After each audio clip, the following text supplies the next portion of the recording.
در سره ډیره زیاته مینه لرم راته هغې ویله څرکه یاره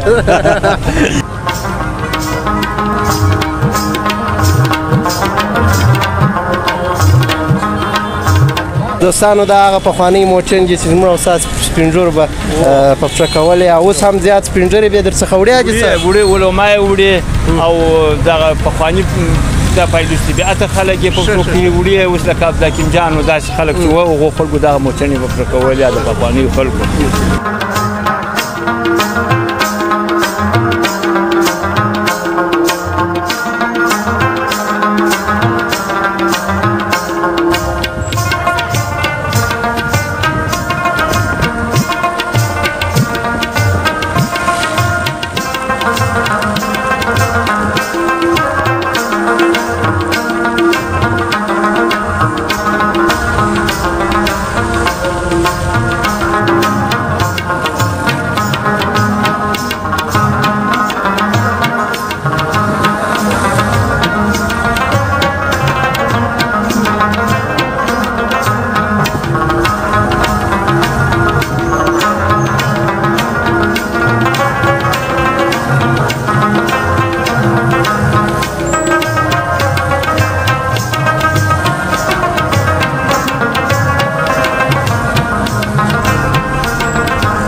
بسم الله الرحمن الرحیم السلام علیکم ورحمت الله وبرکاته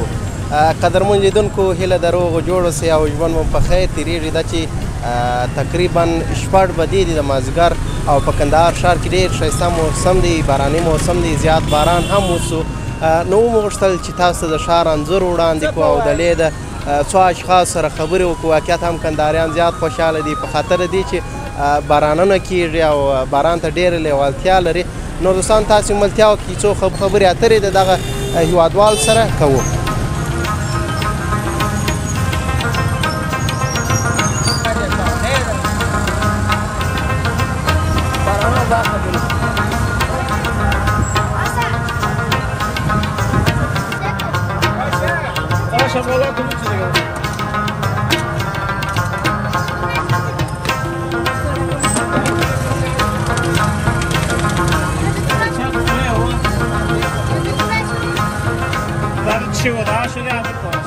دوستانو په خیر راسئ دا د کندهار ولایت چارسو سیمه ده چارسو چوک دی چې ورته وایي دلته زیات آش والا ولاړ دي نو دا چې باراني موسم هم دی او فکر کوم د دې هغه موسم به هم دغه وخت چې باید دغه وخت آش وخوړل سي او زیاته مزه کوي دوستانو راځئ تاسو ملتیا وکړئ څو خبرې اترې به ورسره وکړو د دغه استاد سره دی په کار هم اخته دی او زیات ګراکان هم ورته را روان دي آش ورته پخوي ستړی مه سئ وروره ښه وروره په خیره کرلې ده مننه ته څنګه یې شکر دی ژوند زندګي دې په خیر ده شکر د الله پاک راضي څنګه دی وروره آش څنګه دی ګراکان درته راځي څومره وخت شکر دی خلک را سره بلد دي راځي نور وړي آش څنګه دی دا ساده آش صفت خورا زیات کېږي خلک راځي درته خلک وړي نور ښه دی نو یو پیاله به در جوړ کړو وخوره خوند دی وګوره پیاله به وروسته را جوړه کړې واش سهار یې څو دیګه خرڅ کړي دي که یا اوس یې خرڅه یا خو موږ سهار په شپږ بجې راوځو تر ماښام لس بجې پورې دلی تقریبا څو دیګه به خرڅه دیګ دی خو ډبې دي نور ډبې دغه اته ډبې اووه ډبې شپږ ډبې پنځه ډبې لس ډبې برابرې دي نور بازار اصلا د کوم ځای د کابل د کابل څخه ولې دلته راغلی والله خو نصیب قسمت نو درې راوستلی نو دلته دې څنګه دی کاروبار جوړ دی یو څه پیدا کوې دلې په دغه عاشق اخته یم نو دغه کاروبار دی نو کاسه په څور کې لس کسه ډوډۍ خوري بس خدای پاک نو راضي او راکوي نو په دغه کې خدای پاک یې درکړي ګراکان خو راځي نو ډېر خو دغه ښار خلک دي مخته دي راځي دلې او دا به راته ووایه چې آش په څو څور کوې څو پیالې لرې پنجې والا لسي والا شیلي والا نو اوس به موږ ته یو پیاله را جوړ کړې درې پیالې به را جوړ چې ویې ګور د ساده آش خوند څنګه دی دواړه سترګو دستي به در جوړ کړم بس ډېره مننه دوستانو تاسو ملتیا وکړئ پر دې باندې هم زیات رش دی او ازدحام لیدل کېږي د ده سره به آش وخورو چې څومره خوند او مزه لري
دوستانو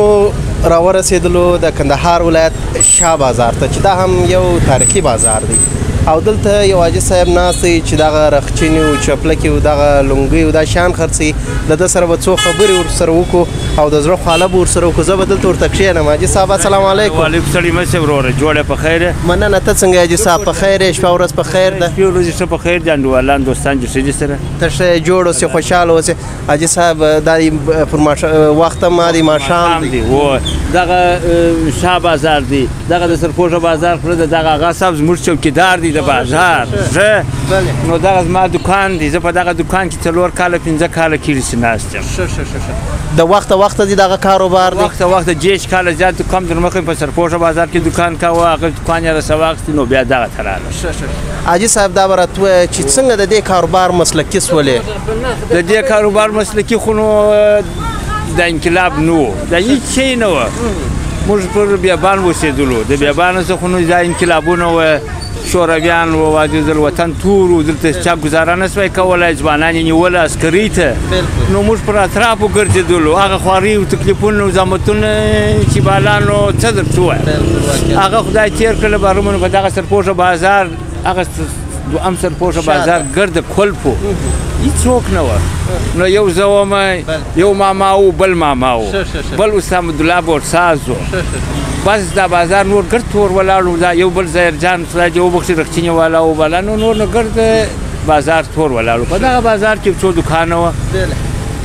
نو اوار دې ګرځي مو دلته دکان وایي چې د دغسې نه بیا ولاړو سرپوښه بازار ته دغه دی چې اوس مې نو ډېره لښته کسبېله پلار و نیکه دې هم همدا کاروبار پلار مې نه کاوه اکا مې دلته د جامې د خولې سره پوه شوې چې دغه دکان د عجیز اولک په نامه و زما اکا فضل محمد نومېدی دا کاوه د هغه سم آباد بیا زما بل د اکا زوی شمس الله نومېدی خدای دې وبخښي هغه کاوه هغه کاوه د دې دکان د هغه څه نو بیا زه بیا رالم چې دا دې زه پر دغه یم اوس به بیا فکر کوم ستا اولادونو زامنو لمسیان نه لرم ولې حاجي صاحب نو دا د خدای تعالی کارونه دي کورونه مې ودونه مې دوه کړي دي بالا نشته وه بالا نو زه په خپله چې ما وینې دغه دکان وینې بس خلاص بازار د خدای پاک کارونه حاجي صاحب څه احساس کوې حاجي صاحب چې اولاد نه لرې هېڅ احساس نه لرو دا د خدای تعالی بس امر دی دغه زموږ په سر سترګو قبول هېڅ نه وایو پکښې چې بیخي شکر دی خدای ته حمد وایو ثنا وایو صفت وایو په خپل حال کې ډېر خوشحاله یو واجدله چې مسلمانان کړي بیا ښه صحت خدای را کړی دی بیا کوم خدای را کړی دی نن د چا سره شته نیابت را سره شته وعلیکم سلام خیر و خیرات دې ښه سره الله دې مخ راکړو حاجي صاحب دا به راته ووایه چې مهاجرت دې هم کړی دی یا مهاجرت مو نه دي کړی تر اوسه نه تر اوسه دغه د مجدد حکومته پورې بولدک مو نه و لیدلی د مجدد په حکومت کې نو ولاړم پاکستان ته د پاکستان د کاسه مې مالونه راوړل دکان ته بالا خلاص ګرد انقلاب په دغه ښار کې په دغه وطن کې جوړ کړي دي او هماغه تکلیفونه او هغه خوارۍ مې لیدلي دي چې بالا نو نه جوړېږي انقلابونه معلومدار خبره چې ستا عمر کې به زیات را کومه سهار زه په ارغنداو کې را رئیس ولمه د لمانځه مهال د ماپښین 1 بجه وه چې زه چارباغ ته راورسېدلم په دا بسته ولسوالي کې ما سړی مچ لا نه دی لیدلی سړی خوال تفسیر ته د کمیس کاري په نامه سړی مجاهد و دا پر پیره ناست برای روژه و ننوځه نغم ته پر 4:30 بجې راکښېنستلي بیا یې ماښام ته سرمکۍ راپخ کړي دي او دا لوچه یې سلاته را جوړه کړې ده د هغه خوند مې تر اوسه په خوله کې دي سهار یې انډیوال ته په لاس ور کړی یم په باغو کې راایستلی یم ډنډ ته یې راوستلی یم جلبیزار معاف و دغه د اختر دپاره دا دغونه تکلیفونه و خوارۍ ما وکړلې چې زه دغه اختر ته دا خپل کور ته ما دا ښار ته ځان راورسوي په بیابان باندې د اختر خوند نه راکاوه نو دغونه مې درته وکړه چې بالا نو بس زه یو حاجي صاحب لمونځ به انشاءالله وکړو په دکان کې زیات هغه پخواني شیان هم وینم رښتیا هم دا زموږ او ستاسو د دود کلتور شیان دي چې مثلا موچڼې دي موچڼې اوس هم خلک درڅخه وړي موچڼې هم وړي چوټې هم وړي رخچینې هم وړي لونګۍ هم وړي واجر دله دغه ماجون هم وړي بالا خو نه دا انقلاب دي پر رقم پر هغه شکل باندې خلک کېږي په تېر نظام کې خلکو څه شی وړل او اوس وخت په تېر نظام کې بیا خلکو پوس په دغه وړل رخچینې ډېرې وړل و په دې نظام کې بیا ماجو لونګۍ خلک وړي په رخچینې کې څو ډوله رخچینې لري رخچینو کې خو نور 100 ډوله دي پوه شوې یو هغه مشهورې رخچینې چې دي رازقي او یعقوبۍ یو یعقوبۍ دي یو جمالي دي پوه شوې یو دا یعقوبۍ دي بل نو بیا پسې راکښته نو بیا جنا پر جنا باندې رخچینې جواب دغه نومان یې څنګه ورته غوره کړي دي حاجي صاحب نومان خو نو یو رقم دغه کمپیوټر والا دي یو یې لاس والا دي په دغه شیانو کې نو فرق شته واجب راځي نه نه رازقي او یعقوبی دا نوم یې دا څنګه بیا په دغه رقم کړي دي چې مثال دا ښه شی دی دا یعقوبی سیرکچیني دي دا جمالي سیرکچیني دي هغسې نو دا د دغو پر ضد باندې بیا د رازقي پر سر باندې بیا دا راووته یعقوبی راووته یعقوبی او جمالي او دا رقچیني راووته واقعیت هم ډېره مننه او حاجي صاحب دا موچڼې به یې پلا لیدونکو ته ښکاره کړم دوستانو دا هغه پخوانۍ موچڼ چې زموږ استاد سپین ږیرو به په پښه کولې او اوس هم زیات سپین ږیرې بیا درڅخه وړي حاجي صاحب وړي علما یې وړي او دغه پخواني دا فایلوستي بیاته خلک یې په پښو کې وړي اوس لکه عبدالحکیم جان او داسې خلک چې وو هغو خلکو دغه موچڼې په پښه کولې د پخوانیو خلکو د دې موچڼې قیمت څومره دی د دې موچڼې قیمت 2.5 کلدار دی 2.5 کلدار تر دې ګران یم ستا کړته دې کلدار نو بیا نشته بس دا یو پخوا وي اوس نشته بس ډېره مننه کوم حاجي صاحب لمانځه وخت هم دی ته به لمانځه ته ځې خوشحاله اوسې جوړ اوسې الله دې تعالی دې اور ژوند درکړي ډېره مننه دا چې زموږ وطن دا ګل ګلزار امین امین الله دې ټول هدایت وکړي الله دې ټول مسلمانان ورای راست زموږ سره راواړي خو کاف دا چې موږ ټول افغانان د اتفاق او اتحاد راکړي خدای دې دا ستم او ظلم بلا زموږ د سر اوسه دا پات ایسته کړي دا امین دا آفتونو دا مرزور څخه مې خدای خلاص کړي نو بالا السلام علیکم وعلیکم السلام ډېر مننه کوم دوستان تاسې ملتیا وکړي همدې ښار کې قرار لرم او دا همدې کندهار ښار د ښاریانو سره به څو خبرې اترې کوو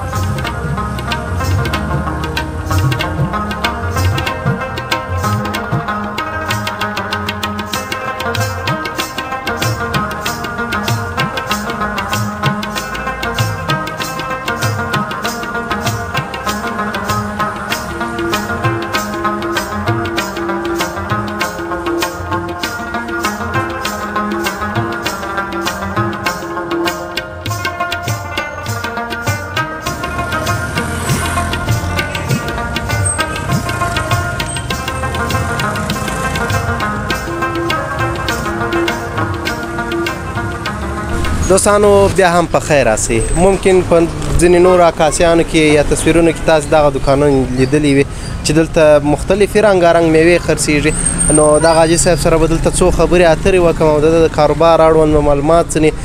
واورو السلام علیکم حاجي صاحب ستړي مه سئ وعلیکم السلام ستړي مه سئ وروره تاسې هم ښه راغلاست مننه حاجي صاحب ته څنګه یې ژوند زندګي دې په خیر ده ښه شکر دی فضل خدای تاسې هم ښایست جوړ روغ یاست بیخي شکر حاجي صاحب لکه چې د تللو وخت یې دی دا شیان یې ټولول لا و باران ولا موږ هم شیان په ټولېدو شروع وکړل چې ولاړ شو ځانونه تر کوره پورې ورسو د باراني موسم کې څه احساس کوي کندهاریان خوا خلک دي چې اوس دغه باران چې اوس زیات ورته خوشحاله کېږي باراني موسم خو ښه خوند کوي خو دغه وخت د خلکو ته څه تاوانونه کوي انګورو ته یو څه د نور میوو شیانو ته تاوان رسوي نو بارانونه خو نه په ژمي کې ښه خوند کوي دا وختونه د بارانو هم نه دي زموږ نه پیدېږي چې په دوبي کې داسې بارانونه سوي یاره نه مو پیدېږي چې په دوبي کې دي دغونه بارانونه سوي یا نه مو پیدېږي واقعیت حاجي صاحب دا به راته ووایه چې څو ډوله میوې لرې په دوکان کې په دوکان کې نو میوې لاس 15 رقم سته 20 رقم سته میوې نو لکه بادام دي کشمش دي ارتاوی دي دغه دي پسته ده و کاجو دي و خورت دی و کوپړه ده و مصري دی و چاکلیټ دی بالا خو نه د دوکاندار په دې کې په دغه میوو کې کومه میوه د کندهار ده په دغه میوو کې د کندهار میوه چې ده یو د ارتاوی د کندهار د کشمش د کندهار دی د خورت د کندهار دی انځر د کوم ځای دی انځر د کندهار د شاولي کوټ ولسوالۍ دی دا بادام چې دی د کندهار د ارغسانو د معروف بادام هم د کندهار دی د ارغسانو د معروف د ولسوالۍ دی دغه شیان حاجي صاحب شیان څنګه دي ارزانه سوي دي که ګران سوي والله شیان خو نه دي ارزانه سوي شیان ارزانه سوي پسته په څو د کیلو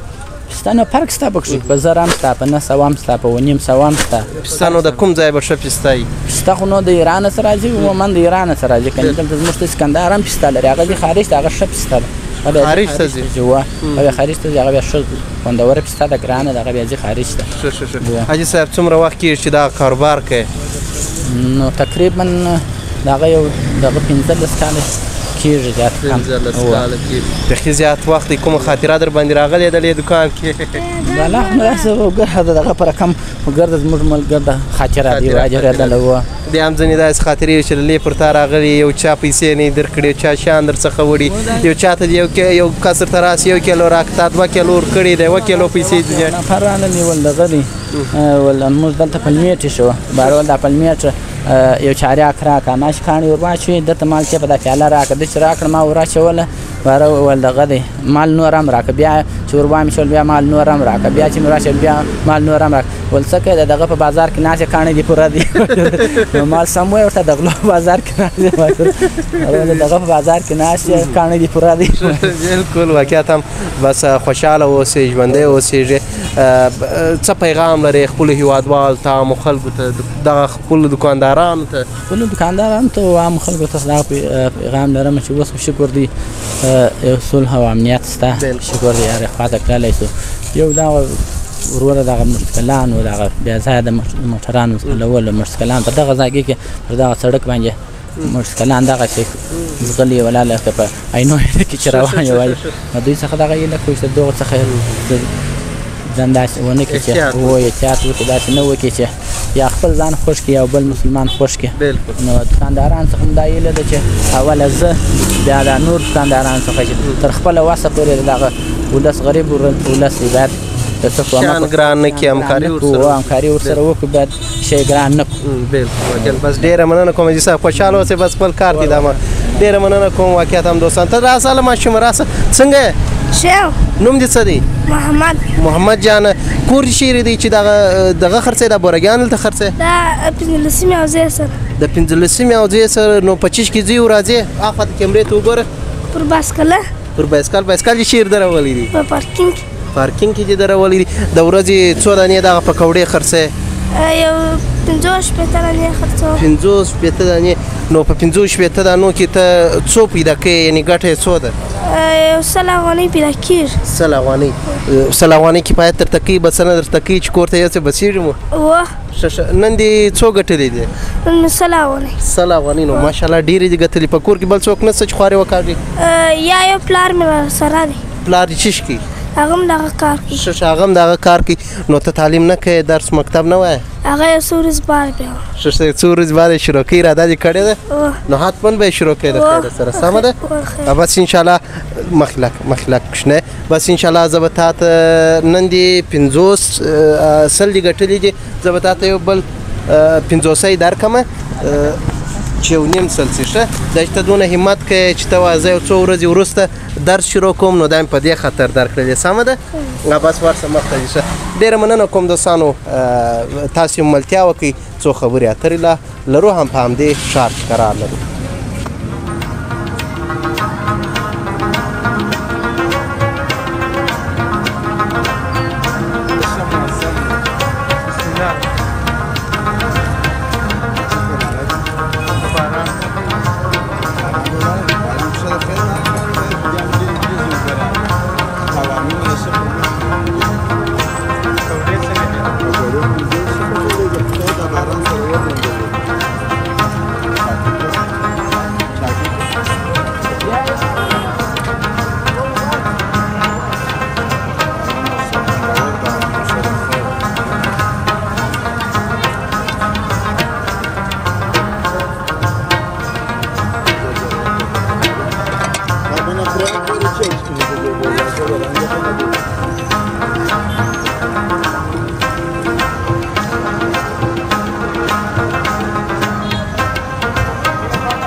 دوستانو بیا هم په خیر راسئ کوم ځای کې چې زه ولاړ یم دا د شهیدان چوک دی بس شهیدان چوک ته چې کله راورسېدل نو حتما به مو د سوپ یو لیړۍ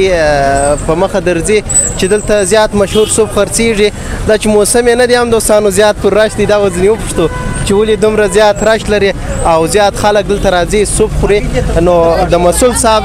دغه مسؤل سره به خبرې اترې وکړم دا چې دوستانو زیات رش هم دی ښه مهرباني ته دې خپل کار ښه راځه. السلام علیکم څرک صاحب خدای دې راوله. سلام په خیر خیرات دې ژوند په خیر دی. بخښه به ډېره کوې راشم زیات دی. خواهش کوم. څنګه یې ژوند زندګي دې څنګه ده؟ ډېره مننه الحمدلله. لایف کوي نو زه ټولو مینوالو لیدونکو ته سلامونه او نیکې هیلې وړاندې کوم په دې هیله چې دننه په بازار کې او یا پر اطرافو دغه تیز باران نن په خیر پر تېر واقعیت هم زیات باران وسو. دغه دوبی موسم او ستا صبح دغونه رش او دغونه خلک درته راغلي ښاریان راغلي په دې کې څه وجه ده؟ ښه ژوند مې د ملګرو سره کړی دی او ملګري هم ښه ژوند زه به اخته سم نو خپل کار هم کوم نو ښه ژوند مو سره کړی دی د ملګرو سره او ملګري مینه را سره کوي دغه د دوی د مینې نتیجه ده. په سلو کې مې 15 مشتریان ملګري دي ملګري مې دي نو بس په ملګرو په سر پاچا یم نو. واقعیت صبح څومره وخت کېږي چې دغه صبح کاروبار کوي او فخې دلې په کندهار؟ تقریبا 10 میاشتې یو څه اضافه 11 میاشتې نه دي پوره خو تر 10 میاشتې په دې 10 میاشت کې زیات مشهوره سولې صبح فکر کوم زیات خوندور دی او دا چیرې زده کړی؟ ولا صبح مې د بیکاري را زده کړې تر دغه 10 میاشتې مخکې چې دغه صبح مې شروع کوي نه مې وپخ کړی بیخي هغه طریقه مې هم نه وه زده. د انټرنیټ څخه په استفاده بس تر هغو چې خوندور کېدی رقمونه مې سره ور اړولې مې دا ذایقې مې اړولې مسالې مې بدلولې تقریبا 2 میاشتې الا 3 میاشتې. د ورځې تقریبا څو دیګه به باسې؟ اوس خو یو دیګ پایا او یو دیګ ترکاري ښه دغه ترکاري 100 لیټره دی او دغه 80 لیټره دی پایا اوبه نو دواړه خلاصېږي او وختي خلاصېږي. ډېره مننه کوم دا به راته ووایه درڅخه ځو زیات در باندې راشتي جالبه خاطره دې راته ووایه په دغه کاروبار په جریان کې د صبح دغه لیړۍ چې مې په اوله ورځ شروع کړله دغه لیړۍ چې مې را روانه کړې وه زما دپاره تر ټولو جالبه دا ده چې په یوه ساعت 10 متره هم نه وم تللی ځکه تللی نه سوی دا لیړۍ به لکه چونګاش پر یوه خوا روانه وه بالاخره چې ورسره نادته وم بیخي به دغه لیړۍ لکه چونګاش دغسې به نو اوس چار څوک یا لیړۍ شروع کوي په ملګرو کې او همدغه یو شي دی چې سپیکر یې لکه چونګاش پر یوه بغل نو دا واقعیت هم ډېره بس ژوند ټوله جالبې خاطرې دي ټوله جالبې دا هم زما دپاره جالبه دی چې دغه ملګري را باندې راګرځېدلي هغه هم زما دپاره ډېر جالبه وخت چې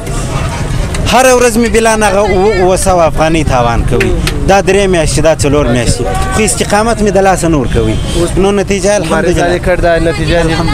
مثبت راغلی الحمدلله نو مطلب دا دی چې بس ژوند ټوله دغسې خاطره ده. ډېره مننه کوم څرک صاحب فکر کوم تاسو لیکوال هم یاست؟ بس وم اوس خو نو صوف والا یم په اصطلاح صوف مطلب مې دا دی یو ملګری مې دی دلته را سره ودرېد دی جانان بهاري تاسې یې پېژنئ د نامه سره مهاجس د غاړې دی یو شعر یې غوښتی ما ورته وویل چې عشق تماشا و شعر و لیکوالي و کیسه لیکوالي و ژباړه دا مې ټوله اوس دا جیک ته اچولې ده سوپ مې ورڅخه جوړ کړی دی اوس خلکو ته سوپ ورکوم نو مطلب هغه لیکوالي و شاعري و ټوله 8000 جلده کتابونه مې وه دغه 8000 جلده کتابونه مې په اصلاح خصوصي لیسه کې درایي ته نارسېده اوس هم پراته دي دا مې ټوله اهدا کړله دغه لیسې ته د دې دپاره چې ما سوق شروع کړی دی. نو اوس به یو شعر د خپلو شعرونو څخه راته ووایه. زړه مې دی ډک د مینې ځکه یاره رانه هېڅوک نه کوي کرکه یاره در سره ډېره زیاته مینه لرم راته هغې ویله څرکه یاره ډېره مننه دا پته نه غوښتئ دا پته مې ذهن ته راغلی بس خوشحاله اوسې نو بس در سره مخشک و پیغام څه دی؟ مینه د یو بل سره وکړي دومره مینه د یو بل سره وکړي چې نفرت ګر سره وشرمېږي در څخه ولاړ شي دومره مینه د هر چا سره مینه وکړي هر وخت یې وکړي په کور کې مینه وکړي پر بیابان مینه وکړي دومره مینه وکړي نفرت یې هېر کړي. بس ډېره مننه څرک صاحب خوشحاله اوسئ جوړ اوسئ خوشحاله اوسئ. کوم دوستانو واقعیت هم څرک صاحب په کندهار کې ډېر مشهور البته ډېر مشهور لیکوال او شاعر و چې متاسفانه اوس حالت دې ته را رسولی چې دلته صبح ورسي خو ماشاءالله کاروبار یې لا هم پر پراخ کېدو دی او زیات خلک دلته ورته راځي تاسو یې وینئ دا ازدحام دوستانو بس چې یو دوه خبرو ته لا نه یې خلاص بس خدای تعالی دې د ده په دغه کاروبار کې برکتونه کښېدوي چې زیات شمېر هېوادمان له دغسې حالت سره مخامخ دي بیا هم آفرین پر ده باندې چې استقامت او مبارزه یې کړې بس چې کله شهیدانو چوک ته راورسېدلاست حتما به دغه د سوپ لیړۍ ته راځي او دغه سوپ به خوري.